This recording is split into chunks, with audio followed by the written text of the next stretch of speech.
Bismillahirrahmanirrahim. Kana Rasulullah sallallahu alaihi wasallam yaqul arihna ya Bilal bisolah.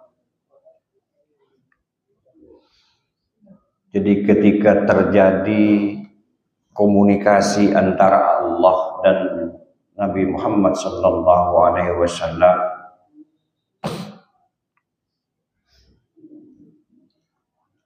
di Sidratul Muntaha, betapa bahagia dan senangnya hati Rasulullah sallallahu alaihi wasallam pada saat itu, yang tidak pernah dia rasakan kesenangan itu sebelumnya. Saking senangnya tidak mau lagi kembali ke alam dunia. Kemudian kata Allah, "Udah, kamu kembali ke umatmu dan bawalah ketenangan ini, ketentraman ini di dalam sholat." Setelah itu Rasulullah Shallallahu Alaihi Wasallam kembali ke alam dunia dan berkata, "Arihna ya Bilal,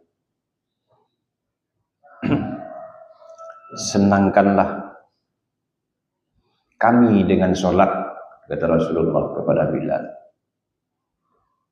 Artinya, cepat-cepatan kau iqomah, cepat-cepatan kau adzan dan iqomah, agar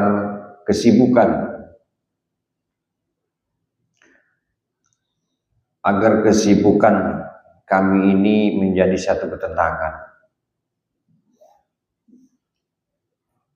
Berarti ketika sholat itu artinya tidak ada lagi rasa galau, tidak ada lagi pikiran yang jadi tenang. Kenapa demikian? Wa yaqulu ju'ilat qurratu aini fis shalah.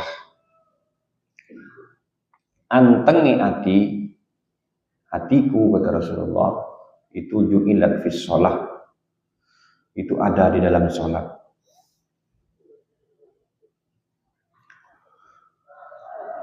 Wa man qarrat ainahu billahi qarrat bihi kullu ainin.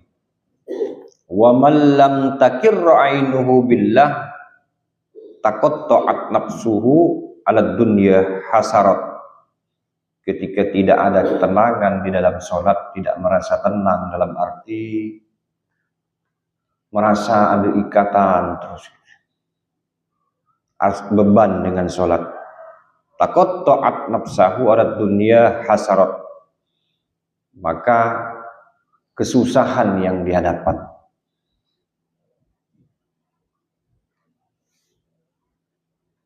Bukan malah ketenangan, malah susah.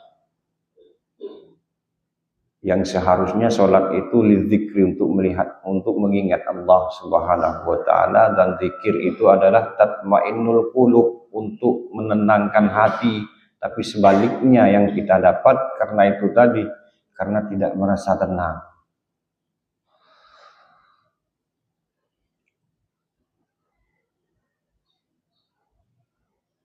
Bagaimana tidak tenang sholat itu? Kayaknya kita ini agak-agak keberatan kalau sholat itu dikatakan ketenangan. Karena manusia terkadang lebih tenang kalau pegang duit atau jalan-jalan. Pasti lebih tenang itu, Pak. Kenapa demikian? Karena kalau kita jalan-jalan itu kita nikmati pandangan yang indah, yang luas, ada yang panas, ada yang sejuk, permainan-permainan. Itulah kunci ketenangan orang jalan-jalan itu.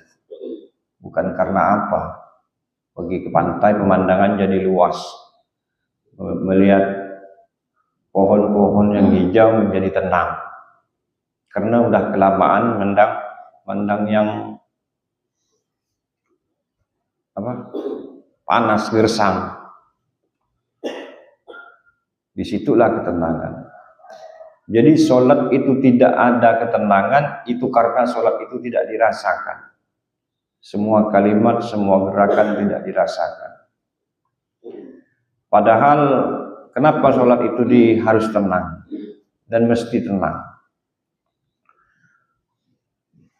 Dari awal kita itu bahwa kita itu ketika akan sholat dan di dalam sholat itu kita merasa mengakui bahwa Allah itu maha besar, bahwa kita itu memang menghadap kepada Allah Subhanahu wa Ta'ala. Hidup mati semuanya kita serahkan kepada Allah. Artinya tanggung jawab kita sebagai hamba Allah itu lepas seketika itu juga. Kemudian kita mengakui bertauhid kepada Allah, mengakui bahwa semua yang ada di alam dunia itu ada karena Allah, itu karena kasih sayang Allah Subhanahu wa Ta'ala. Kemudian di dalam sholat itu kita bersyukur kepada Allah. Artinya bahwa yang patut untuk kita puja dan puji itu hanyalah Allah Subhanahu wa Ta'ala, karena Allah lah yang memiliki alam semesta. Itulah makna daripada Alhamdulillahirabbil alamin. Jadi dari Allahu Akbar, kemudian doa iftitah, itu pengakuan kita kepada Allah, kemudian kita mengucapkan Bismillah, bahwa Allah itu memang benar, Allah itu maha kasih dan sayang. Kemudian kita ucapkan syukur kita kepada Allah, memuji kepada Allah atas Allah itu bersifat Ar-Rahman Ar-Rahim. Kemudian kita meyakini kembali lillah, bahwa segala pujian itu milik Allah. Kemudian Allah itu siapa? Di dalam Al-Fatihah sudah dijelaskan bahwa Allah itu adalah Rabbil Alamin, Tuhan alam semesta. Ar-Rahman Ar-Rahim, kembali lagi bahwa Allah itu maha kasih, maha sayang.